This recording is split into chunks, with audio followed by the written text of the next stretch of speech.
So this recipe brings back so many memories from my lola because she used to prepare the sinigang with real sampalok like we are doing today.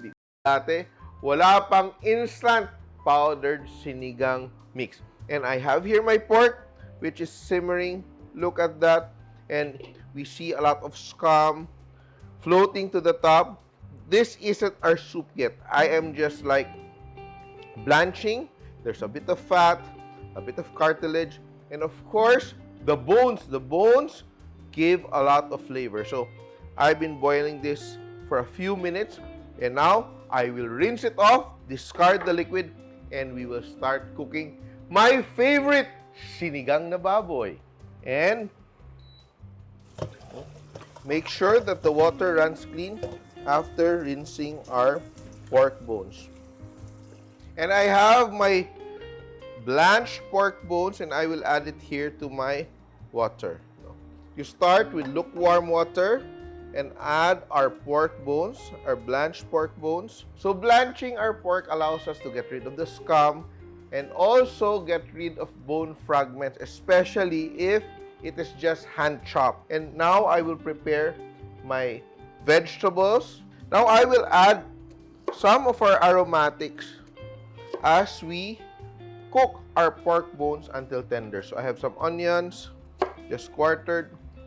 I'll add 3 large ripe tomatoes, just quarter or wedged, doesn't matter. And I also have my gabi or taro. And what I like to do is I add my taro in batches. So I have 1 taro added at the start. So this one will really boil until tender. So it really, cooks until it becomes part of the broth. So it thickens the broth, while the other taro I will just cut into pieces and add towards the end. So I have taro na makakain pa. No? And to this, we will add a bit of salt and let it simmer until our pork is half cooked or almost fully tender before adding the other vegetables. Cover this up, let it simmer, and it's time for us to prepare our other vegetables. So I have my taro or gabi, Labanos. So this is the next batch of vegetables. Some people like to slice their okra. I just like to leave it whole, just trim off the stem. For the eggplant, it's very important to soak it in water so it does not oxidize or mangitim yung ating eggplant. So I'll just get a bit of water. And I will slice my eggplant and just add it to my bowl. So I like to have a lot of vegetables in my sinigang. And we have our long beans or sitaw. So if you notice, I'm dividing my vegetables into, different groups. So this one, the harder vegetables, go next. And this one follows before adding our kangkong leaves. So that's done. So all my vegetables are ready and I just have to wait for my pork to become tender before adding the next batch of vegetables. It's very interesting because sinigang has become such a popular Filipino recipe that when you're out of the country, you have no choice but to make do with what you have. So comment down below if you're from out of the Philippines, kung nasa ibang bansa kayo, ano yung mga substitute nyo sa ating mga gulay dito, no? And tell me from what country you're from. Also, what substitute do you use to make your sinigang sour? So comment down below and this is going to be a very interesting conversation. And let's check on our sinigang which is about to boil. But you will notice, look at that, there is still scum that is floating on top and we just remove that. Impurities from our pork bones. The tomatoes actually will give a nice umami and also the acid in the tomatoes will help coagulate all the impurities. Kaya lumulutang sa taas, it's because of the acidity of the tomatoes. Let that simmer and let's wait for not just a few minutes, like a little bit more, around 30 to 45 minutes until it is tender before adding our other vegetables. So now our pork is slightly tender, not fully tender. I will show you. Yan. Easy to poke with a fork. And I will now add my radishes and gabi or taro.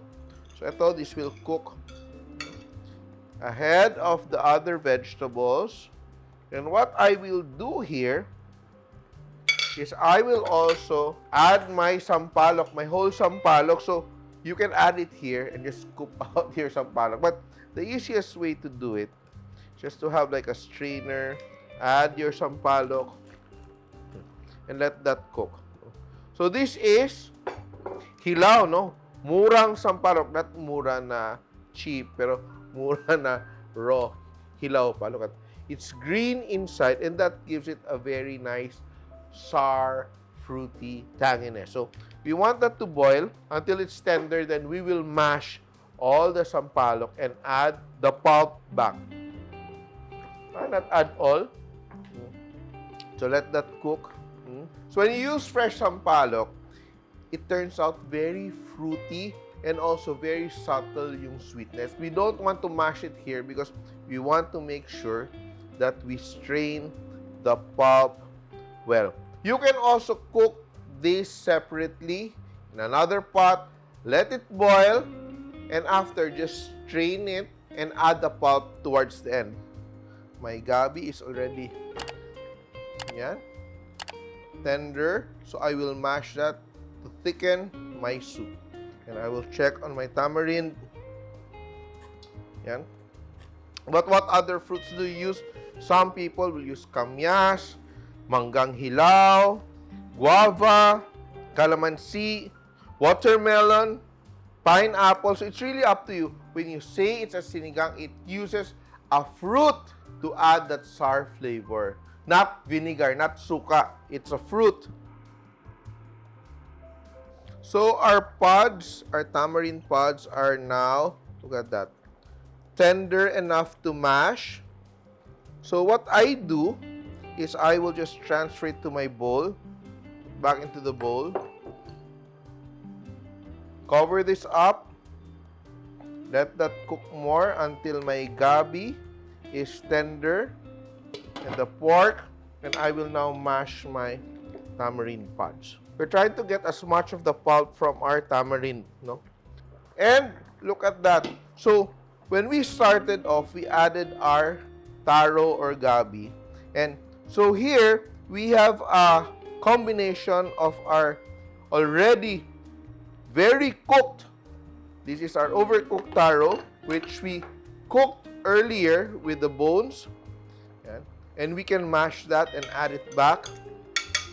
And we also have our still raw taro, the ones we added along with our radishes. So you just allow it to keep boiling. And now I will add a little bit of broth to my tamarind. Try to get as much of the pulp. And as soon as my second batch of taro is already tender or almost tender, it will be time for me to add my other vegetables. So, eggplants, our talong, will not take long to cook. Oh, diba? Our okra, if you don't like okra, don't add okra.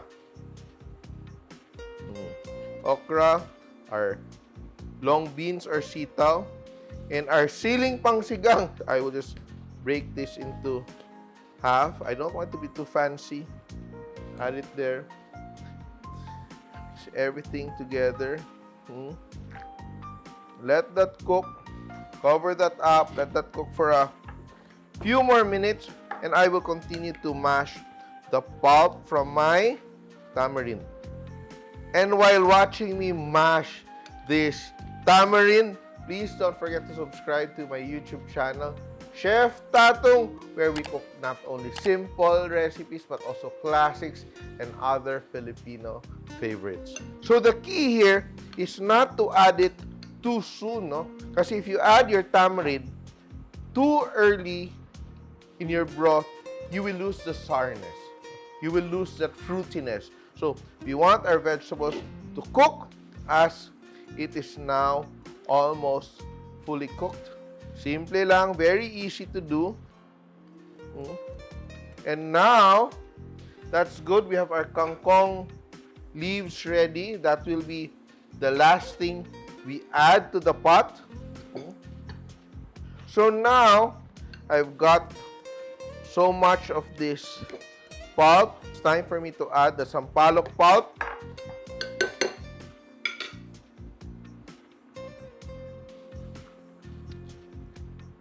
Yan.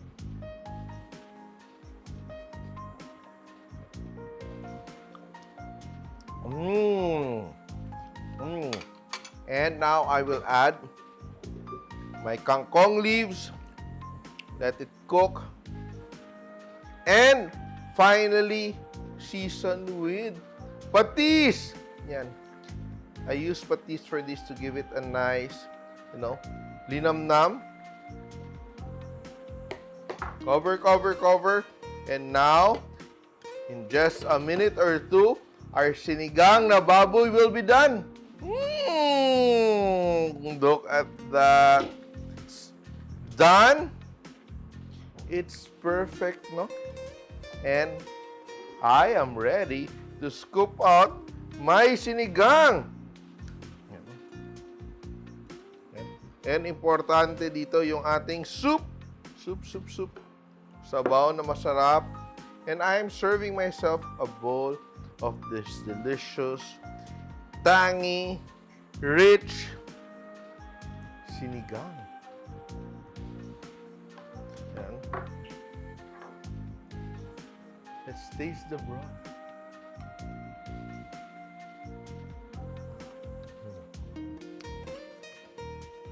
Sarap. Wow! Sarap.